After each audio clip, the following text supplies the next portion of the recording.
Who doesn't love a fully loaded baked potato? You know, with butter and cheese and sour cream, bits of bacon and some chives. Oh, that's so good as a side dish, right? Or even as a meal. Hi, I'm Jill from thisoldgal.com. Today on In the Kitchen with Jill, I'm going to be showing you how to make the very best and yummiest fully loaded baked potato soup right in the pressure cooker. So I've already preheat my Instant Pot. I hit saute. I let it heat up fully. I'm now going to add some bacon. We've got about 8 slices of bacon. So we're going to put that right in. All right. I love that sound. All right, so we're going to let that cook and get crispy. So it will stick a little bit. That's okay, just let it stay. Once that starts to render, the bacon will loosen. All right. So I'm going to hand the potatoes off to Ed to peel and start chopping. Where are you, Ed? Oh, you over there? Where'd you go? Oh, okay. So I'm going to start dicing the, what are these? What am I dicing? Shallots. Shallots. Gosh, I'm blanking up. I'm going to start dicing the shallots. You can use onion if you like. I like to use shallots in this recipe because they're a little bit sweeter than onions. So, all right, we will come back to you in a few minutes once the bacon is cooked, so you can watch us dice and chop. So I finished mincing the garlic, and now I'm going to help Ed chop some potatoes. You got any peeled and ready for me to chop, Ed? Oh, perfect. Thank you. So you only need to chop them into big chunks. Don't worry about dicing them.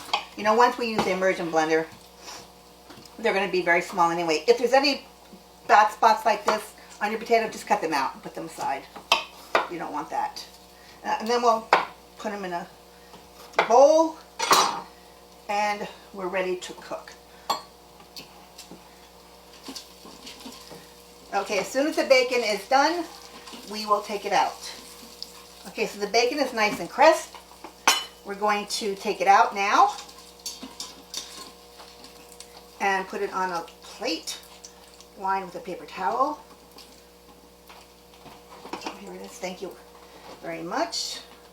Nice and crisp. You want it crispier, finish it up in your air fryer.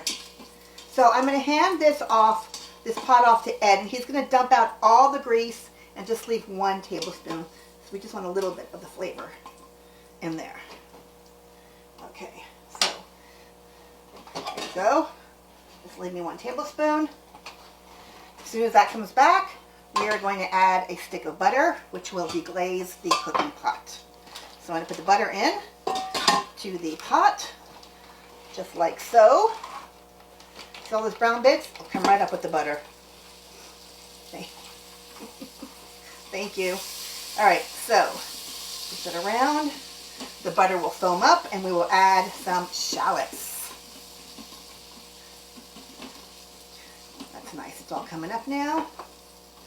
All right. When you see it foaming like that, you want to add your shallots. So we'll add all the shallots, just like this. It's going to add great flavor to this.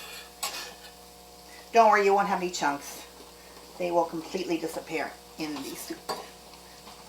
Okay, so now that we've added our shallots, we're ready to add the rest.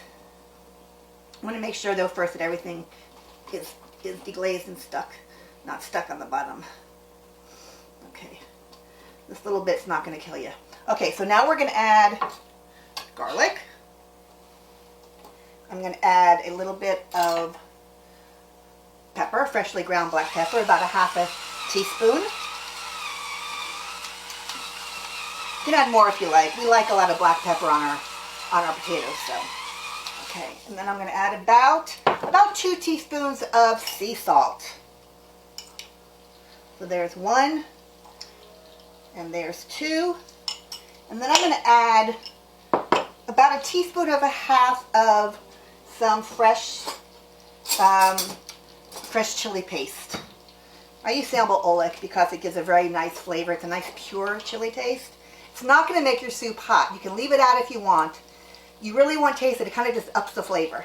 So about 1.5 teaspoons. Just like that. That's it. Okay. All right. So we've got all the potatoes that are already chunked up. And we're going to add the potatoes and the rest. Ed, you want to dump the potatoes in for me, please? See, the rest of the brown bits at the bottom with all this action happening in here, it's coming up. Remember, the shallots are releasing water. So you want to make sure they're nice and strained. And add them in. Perfect. And now we're going to add 4 cups of chicken broth. So this is 2. And remember, I've used, for this, I mixed up better than bouillon, so it didn't all mix in, but it's fine. It'll mix in as we go. And, okay, while he's doing that, I'm going to add in 1 cup of cream.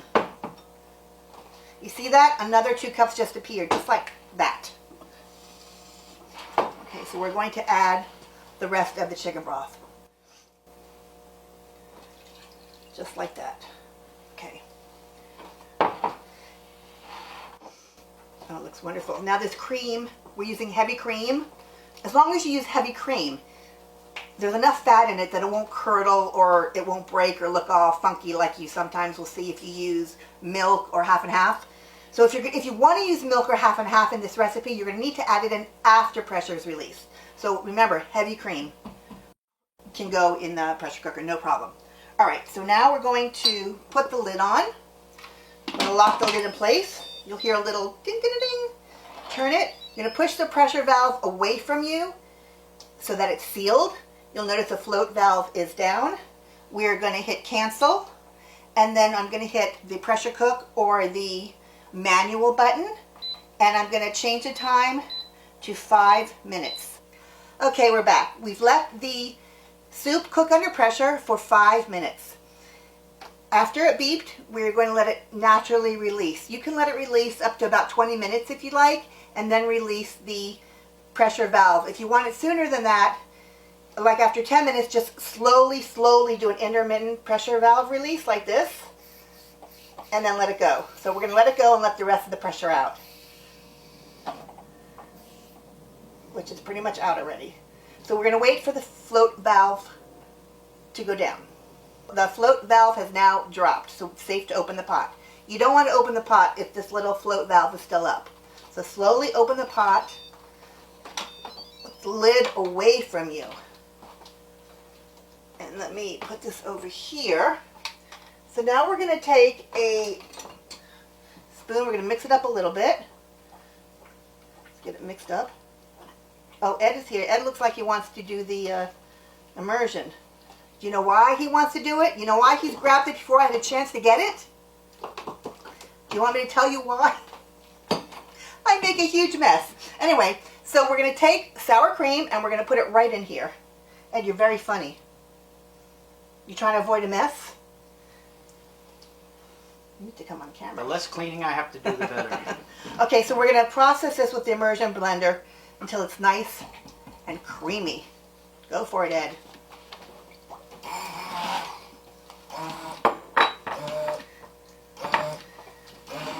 As he's doing that, I'm going to chop up some chives. How you doing over there, Ed? I'm blending. Alright, you almost done? I believe so. Alright, so now that Ed's done that, I've cut the chives and I'll put them into the little bowl here. And we're ready to serve up the soup. We need a ladle. So you can see how thick the soup is. It does not need any kind of flour or starch to make it thick. It's perfectly thick, just like that. So I'll serve some up. This looks great. Wow. Yummy. A little bit more. It's so hot. Okay. I'm going to add some cheese. Remember, the sour cream is already in it, so you don't need to add any any more sour cream. Let me put this down for a moment. Just like that. I'm going to take, remember that bacon we cooked earlier? I'm going to chop some up. Just like that. I'm going to top some bacon on it. Just like that. It looks wonderful. And finally, we will put some chives.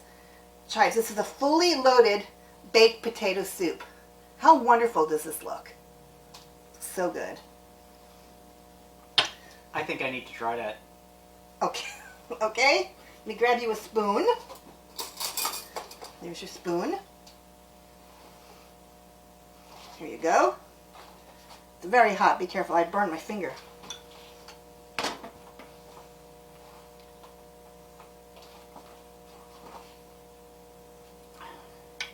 That looks wonderful.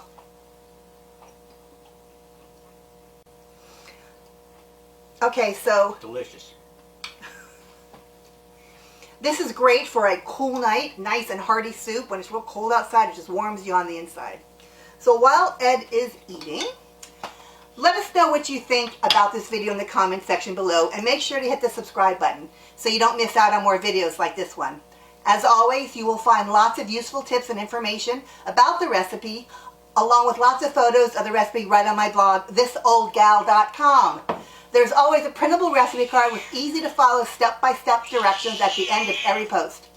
I also will always include a list of all the kitchen gadgets that I use in the recipe with links right before the recipe card, so make sure to look for that. Make sure you follow me on Facebook at This Old Gal, where I post more photos and videos, fun stuff, and sometimes I post deals of great products. Check me out on Instagram as well at This Old Gal Cooks. Thank you so much for joining me on In the Kitchen with Jill. Bye. I'll see you next time.